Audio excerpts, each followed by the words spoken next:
I'm taking on a huge challenge today to not only design branding all the way from scratch, but also create packaging design, product photography, and all of this with just the tools that I already have in my studio. Some things will run smoothly and some will not be as easy, so come along for the ride to see how it goes. First off is branding. Before we start diving into creating mood boards and designing, I want to truly understand the mission of the company and what they stand for and the tone of the brand. The fictional brand that we're designing for today is called Sitrus, and it was created by Emma, who wanted to relax and decompress a little bit from her day job, and then eventually turned it into something she could sell at markets, and now a full-on brand that she wants to promote. The tone of their messaging is very friendly, personal, but also a little bit witty because they do want to appeal to millennials. So we want to make sure that we incorporate this feeling into the visuals of the brand. Some of the keywords that we're going to be incorporating today are homemade, elder millennial, and cottagecore. To create this brand identity, we're going to need to create a dynamic logo that works in lots of different formats, packaging design that the product can go in and that can look beautiful on the shelf. We're also going to be looking at how to do everything practical, like how to actually set up your packaging in Adobe Illustrator from scratch and export it so that everything is turning out right when you're sending it to the printer. We're also going to be creating custom illustrations, and we're going to attempt to take the product photography. This photography should be something they can use for their website or social media posts, for example. So we want to create both videos and photography. I'm going to try to take these photos myself, but this is not something I usually do, so I also have a backup plan. Let's jump into the brand research and start actually creating a stunning mood board that reflects the brand values. One great way to find kind of related keywords is to go to places like Google Trends or to Pinterest, for example, Pinterest Trends, and to search for the word that you originally have, like cottagecore, and then you can find other options that the same audience, or at least a lot of people on that platform, have searched for. In my case, I found two other words that I think are super interesting. One of them was light academia. So you might have heard of dark academia, which is this kind of library feeling, often this kind of green background that we have, but also a lot of books and darker themes like magic. With light academia, it's very similar, but you have the light version. That fits in really well with a cottagecore vibe, where it's often a maximalist. And we also have a lot of botanicals and things like that. And then we also have another term which is similar to the elder millennial, and that's grand millennial. And those two keywords really say very similar things, but it's just good sometimes to get a more wide search base when you're looking for inspiration. This way you can find things that aren't so specifically niche and that don't look exactly like one product, because you're pulling on lots of different trends to put together kind of one cohesive mood board for yourself. So let's use these different terms and jump into places like Pinterest to find inspiration images, or places like Dieline, for example, for packaging specific inspiration. I use the Milanote extension on my computer so that I can actually save images straight to my mood board and I don't have to download them to my computer first, which saves a lot of time and just doesn't slow down my computer, so I really appreciate that. I can then go into my Milanote board and I can actually make little comments, because I don't know if it's just me, but sometimes I just forget why I actually saved an image in the first place. I might really love it for a specific reason, and then when I come back to it like a week later, I just don't really remember why. So I think that's a great way to just kind of make sure that your mood board is telling a cohesive story and you're remembering your great ideas. You can also pull colors directly from the different inspiration images, and I think this is such a great jumping off point, because I often find colors that I really love and then I start tweaking them a little bit, and then once I actually start creating the brand identity, then I keep tweaking them a little, but it's a great place to start grabbing those things that you're gravitating towards. Looking at this inspiration that we found, I think we need to strike a good balance between two different sides. On the one hand, you have all of these inspiration words like cottagecore and elder millennial and very cozy homemade. This is going to be a lot more things like florals and hand-drawn illustrations, and a little bit more of things like gingham and texture. On the other hand, they have this kind of witty tone, and we want it to not feel too old style. We want it to be a little bit more modern. So I still want to use that to create a balance. I think a way to do that is to have the logo, which is a little bit more timeless, and then to use photography as a way to also bring in a little bit more of a modern feel, but then use these other elements like typography and the illustrations, for example, to create a little bit more of that cozy cottage feeling. Keeping all this in mind, let's get some logo ideas.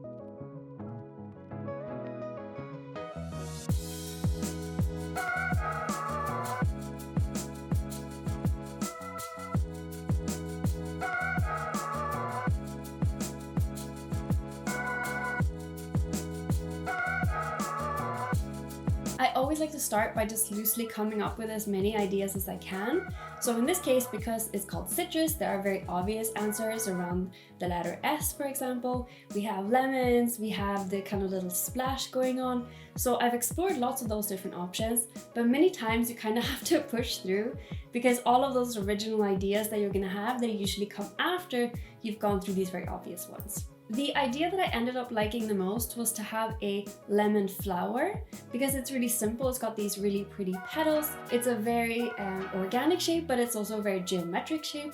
So I think we could play around with that a lot. Before I create the clean version in Adobe Illustrator, I am going to work on the word mark first because I want to make sure that it's going to work together cohesively. I like to find a font that feels really clean and modern, but that doesn't feel corporate or like it's stripped of all personality, so I still wanted to have a little bit of character in there. I've been looking at lots of fonts like you do, and I found these two that are my absolute favorites. They're super different, so I want to think about how we're going to use them. This first one feels kind of inspired by like a typewriter, so I do think that works really well for that kind of cottagecore vibe, but I actually really love the second one because the capital R in it is working really well to bring a lot of character. But of course, we can't just have it be one capital R and the rest of them lowercase because that's going to feel really unbalanced, so they're going to have different heights. Instead of me changing the font size of the capital R, I can actually go in and change the height instead in the characters panel, because if I would just change the font size, the whole letter would become smaller, if that makes sense. So we want to keep the actual like width of the different strokes the same as the rest of the small letters, but I want to make sure that I'm just changing the height of it. You could do the same thing for width. So I'm going to do that, and I think this is the one we're going to go with, but I am not quite happy with the letter T. I feel like the top of the T is giving me a little bit of a different feeling to the rest of the tops of the letters. So I'm actually going to go in and just expand this and then cut off the top of the T and replace it with the same section from the R that comes after.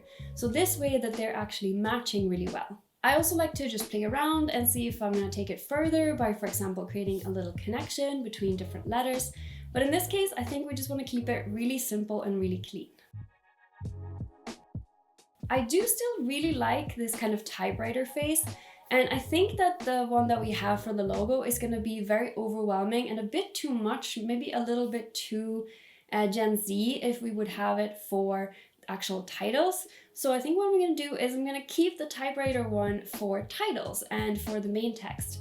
And this way we're kind of incorporating both sides, the modern and the little bit more traditional, in the same design in a way that kind of merges well. Now let's create our lemon flower using just shapes in Adobe Illustrator. So the first thing I'm going to do is I'm going to create just a circle so that we can use that as one of the petals. Then if you click R and hold down Option and click in the center where you want the flower to basically be going from, then you can actually click copy and you'll get all these different petals set at a different angle. So you can experiment here and see if you want them to be further away, where you want that center point to be, closer or further from the middle of the shape. And that way you're creating a lot of different options and you can see how they work together and which one looks the best. I think I like this one the most, so then I'm going to add the little filaments in here and just make sure that I'm creating a little bit more of an interesting shape that we can use for the icon. Next up is lockup, so how the word mark and the icon and any other information that we want to include is all going to work together in different setups. This is where we're really starting to understand if that icon and that word mark works together or if we need to make any tweaks. And I actually feel like the flower is way too blobby. It kind of feels a little bit more like a cherry blossom flower, which is super pretty, but it's not a lemon flower. So I'm gonna go in and change the shape of this flower and see if that actually helps.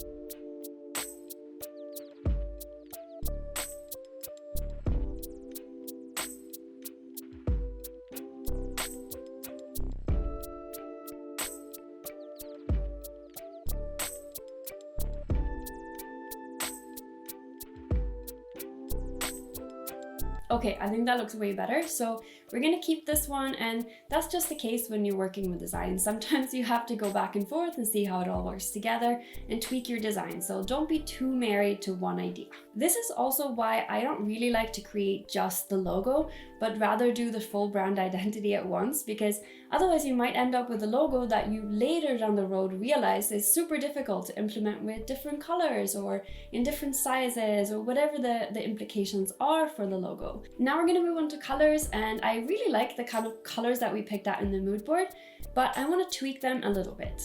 Basically, what I want is an off-white that is going to work for backgrounds, because I think a stark white wouldn't really work as well for something like the cottagecore and the elder millennial feeling. So I want to find a nice off-white. I then also want to bring in a pink as a kind of softened color, because we're going to be able to bring that into the flower illustrations. And then to complement that, we're going to need a green. And we also want to make sure that all the colors work together, and so that some of them are a little bit brighter, some of them are a little bit more muted.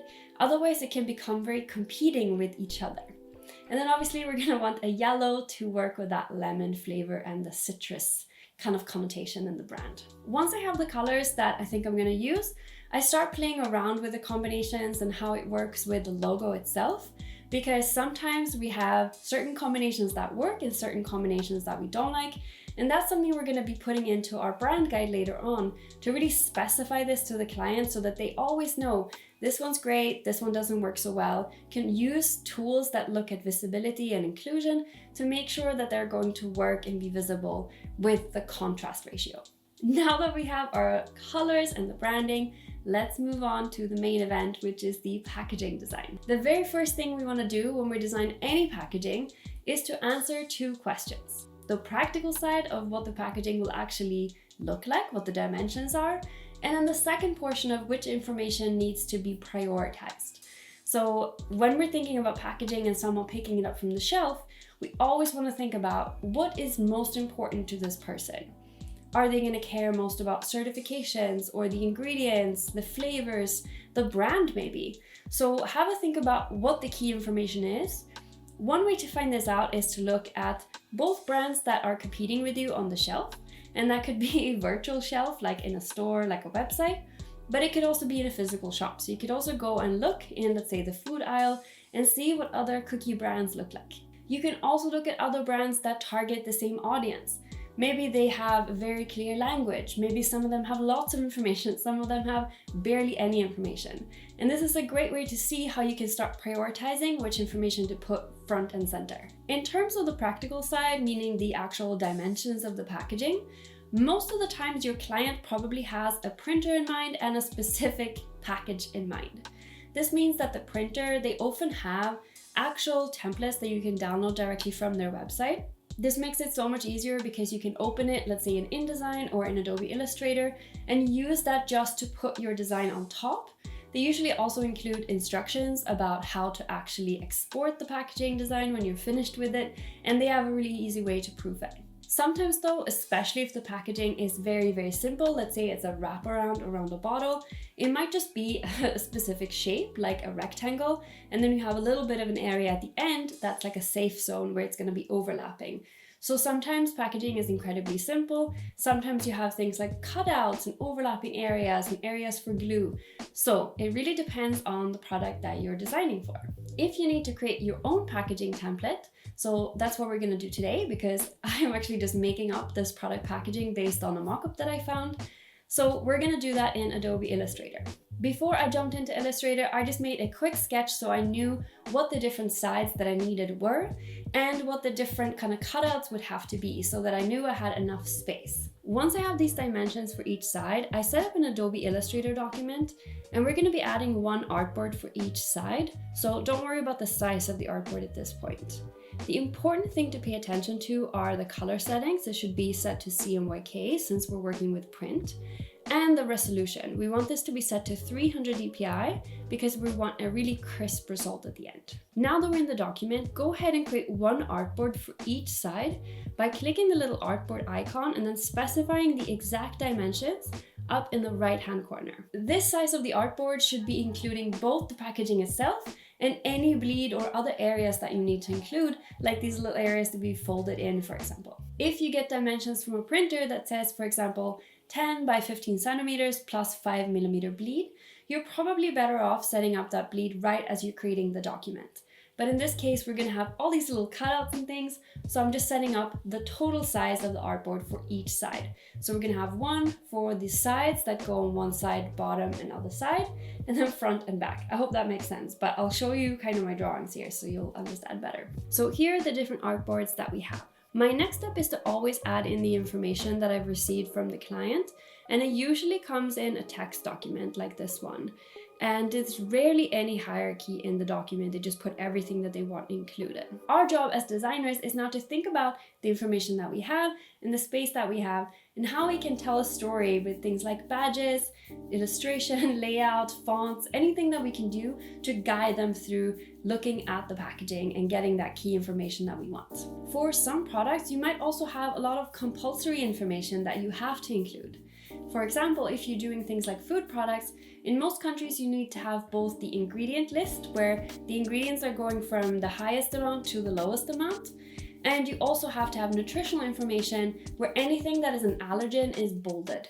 So these are very country specific, so look into both the country that you're living in and where you're designing, but also if the product is actually going to be sold in other countries, you'll need to look into those rules as well. You can ask your client directly, or you can even just call the municipality where you are and ask them what the rules are. They're usually super helpful. For Sitrus, we really want to highlight this fun name of a slice of sunshine. We want to have a picture of the product itself so that it's really easy to understand what it is. And we want to incorporate the logo, and we're required to put the weight on the front as well. When it comes to font size, it can also be really good to look into the rules, because in some places you have a minimum specified size. This is usually not a font size, because if you actually compare lots of different fonts that are the same size, they would be super different because each font is designed differently. So it's usually the X height. So if you look at letters like A or O or an X, you will see what that line is, and that's the height that they will minimum specify. But again, look into your country specific rules because they can be really different. I found this really lovely picture of lemon bars with some raspberries and powdered sugar, and they just look super tasty, and I think they fit in really nice with that home-baked feeling, but a little bit elevated still. And this is a great time to start making sure that the colors that you've picked actually make the food look appetizing if you're designing for a food brand or a beauty brand. Even if the colors are beautiful by themselves, if they actually don't make the product look good, we have to change them. So this is a great place to try that out, but I think they work really nicely. My next step to actually start creating the illustrations or patterns and things like that is to take this general skeleton that I've created here in Adobe Illustrator, just export it as an image, and then I put that into Procreate where I like to sketch, but you could print it out as well. And then I just like to draw on top of it, because that way I know exactly what I have to work with and which space I need to make sure that I leave for the different text and information. Since we want this cottagecore feeling and we saw a lot of flowers in the mood board, I want to create a design that feels like an English breakfast scene, but a little bit more magical with lots of flowers. I am super used to illustrating in Procreate, but for this final artwork that I'm going to be actually exporting for print, I want to be creating that in Adobe Illustrator because that creates a vector. So in Procreate, it's like Photoshop, it's rasterized. So basically we don't want it to be pixelated when it scales or when we incorporate these illustrations into their website or social media posts. So I just created the actual illustration in Procreate the way I wanted it to look, and then I went into Illustrator and just used it as a reference and then created it from scratch using the pen tool. Your workflow is super personal, so create in a way that feels most comfortable to you. I don't really think there's a right or a wrong way, and you could use Procreate to create your illustrations from scratch. You don't have to use Illustrator. There's also Adobe Fresco, which works really similarly to Procreate, but it does create vectors if you set it up that way. So find a workflow that feels right to you, because creating should be a process that just feels comfortable and creative, and the tools should be helping you, not getting in the way of your creative process. I think it turned out super cute. I'm gonna actually borrow some of the different elements and repeat them on the other sides of the packaging so that we're getting kind of a cohesive feel. I'm also going to incorporate a little bit of like a ripped paper effect with gingham so that we're tying in that cottagecore a little bit more. One thing that you might not have thought so much about is barcodes. Barcodes are usually kind of a necessary evil.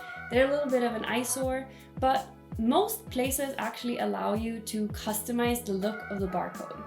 The things that you want to keep in mind is we don't want to mess with the space between the different bars, because that's basically what it's reading. It's reading the space between the bars, but it's not really reading the height of the bars. So you might have seen packaging where it looks like grass, for example, and there's like a cow grazing or other things where you can create a little bit more of a playful design with the barcode. We can also change the color as long as we're making sure that that contrast is still really high. So make sure that you're doing maybe some tests or checking with your client if it's okay that you're altering it the way that you are. With all the different sides designed, I'm going to try to print this on our normal printer in our studio because we're doing everything DIY today. When you export artwork for printing, you want to make sure that all of the text is expanded so that you don't have typefaces that actually disappear or appear differently on a printer's computer. And you also want to make sure that if you included images like I did today, you have embedded those images so that nothing is missing when you actually get to the printing process. When you're saving something for print, you want to make sure you save it as a PDF, because this means that the printer can go in and make edits as long as you keep the Adobe Illustrator capabilities set. What you want to do is create it as a high quality print. You then want to go in and make sure that there's no compression where you're getting a really low DPI for any images. If you have bleed settings, you can tick those. And in advanced, you can actually change this from 100% to 0%. And this means that any fonts that you maybe have forgotten to embed, for example, if there's anything left, can still be edited. It's always a really good idea to have a direct contact at the printing company. Don't have your client be the middleman, because they usually don't know the different language of printing or design, and it could be really, really difficult to kind of have that conversation through someone. So I suggest having a contact person at the printer and always ask them to proof the artwork, to do a test print if that's something your client is open to, and have that open conversation to make sure, is this the right format? This is how I set it up. Do you need a change to anything? Do you want the original work file, for example? So have a conversation there, because that's the best way to make sure that the print comes out exactly the way you want it. For this home print setup, I just used a thicker craft paper in our normal printer, and I actually think it turned out really good.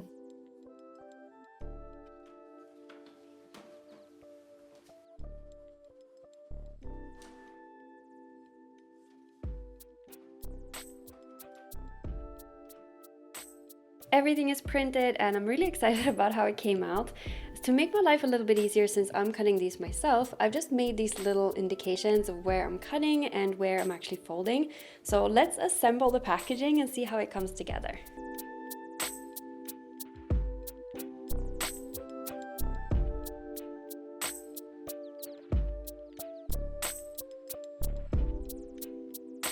I'm so excited about how the packaging came out. So now we're going to move on to attempting to take some really nice product shots and shots that we can hand over to our client for social media content. So to do that, we need to actually have some cookies, some lemon bars. So I'm going to go here and I'm going to bake some.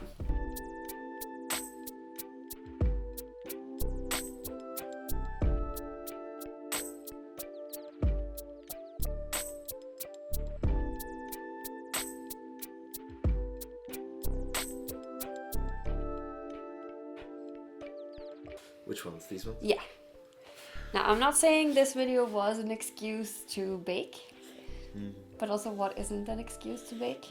So let's do some product photography and see how it turns out. This is completely something we don't usually do. We do it just for social media ourselves, but I think it could be something that'd be great to offer to clients. So we're gonna give it a try.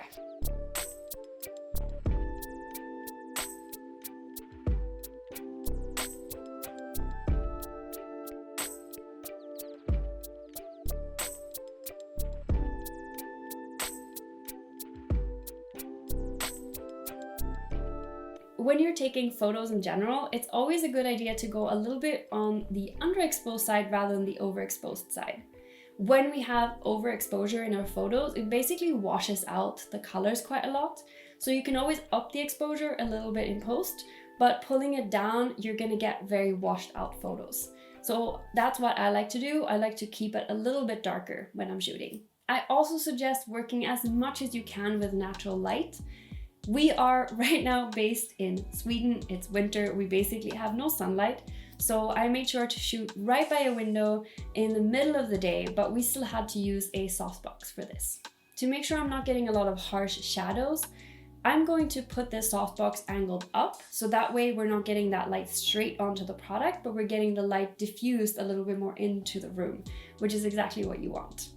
This is also why it's better to have natural lighting rather than artificial lighting, because it's going to feel a little bit more natural. It's going to not make such harsh shadows, unless that's an aesthetic that you're going for. Once the images are ready, I like to edit them in Lightroom rather than in Photoshop. This is probably just a preference thing, but I feel like I have more control, and I really like the idea that I can create presets that I then can use for all the different photos that I took on the same day, or even for a brand to create presets that feel like their brand, that aesthetic that we're after. It is all done. Before I show you the final results and all the videos we took and everything, I just wanted to let you know that we're actually making this a 3-part series. Next up, we're going to be looking at creating a website for Sitrus, and after that, we're going to be creating a really stunning brand guide that's going to be super informative for your clients, and you can take away all those tips to make sure that brand implementation is going to be really smooth with your own projects. Let's have a look at Sitrus. If you love this video, I think you're also going to love this video where we created a brand from scratch for a vegan food brand. Thank you so much for watching. Good luck with your projects and see you next time.